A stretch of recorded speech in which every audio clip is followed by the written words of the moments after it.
Galicia, qué bonita son as túas festas, que mozas e garridas enamora velas, queren como naide, son agarimosas, divino tesoro desa terra nosa. Un pobo que non canta na súa lingua é un pobo sen identidade de seu. Non é o caso de Galicia, onde o xenio popular foi capaz de crear danzas populares e un cancioneiro do máis variado e vizoso dos povos de España. De vello nos ven a tradición e a riqueza musical atesourada no masín das nosas xentes, que foi pasando dunhas xeracións a outras.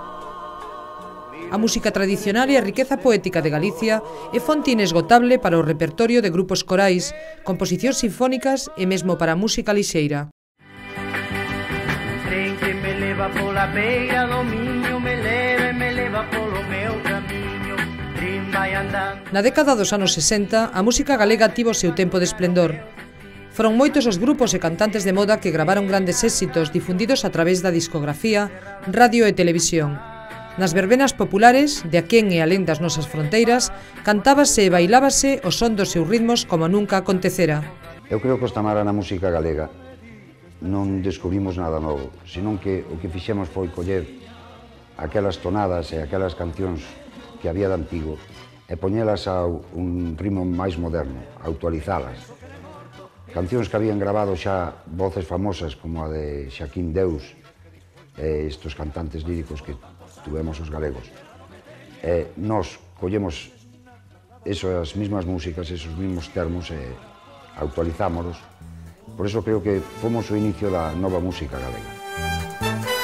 Prudencio Romo contribuiu a internacionalizar a nosa lingua a través das súas composicións para a Orquesta Os Tamara, da que formou parte como director artístico.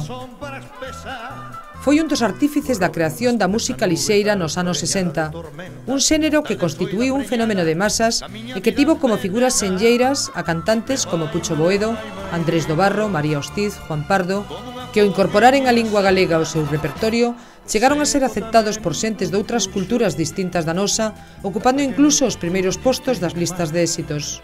Quela no ano 78, 68, perdón, é cando gravamos a Santiago. E a partir de aí, porque nós antes facíamos versións, non, de todas as cancións que estaban no mercado, a partir de aí é cando os Tamara collen a súa personalidade, que era gravar en galego.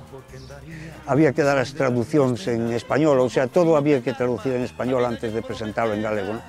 E ao mellor había algún listillo que non sabía galego, nin moito menos a mandaba xa canción de volta dicindo está mal traducida. El non tiña nin puñetera idea do que era o galego ni nada. El simplemente, por aquelo de ordeno e mando, dicíache que a traducción estaba mal e tiñas empantanado o disco ali hasta que eles querían.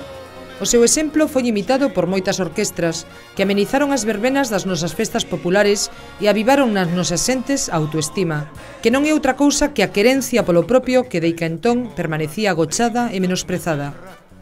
É hora de recuperar aquel espírito que alentou o orgullo dos galegos polo propio.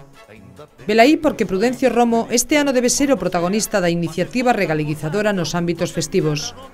A súa lembranza e exemplo deben espertar en todos nós o espírito da galeguidade tan necesaria para vivirmos nun mundo con acento propio.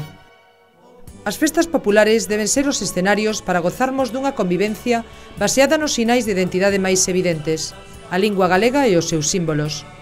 Deste xeito seremos máis nós, a máis de ofrecerlles aos forasteiros a nosa orixinalidade, que é a contribución á diversidade cultural.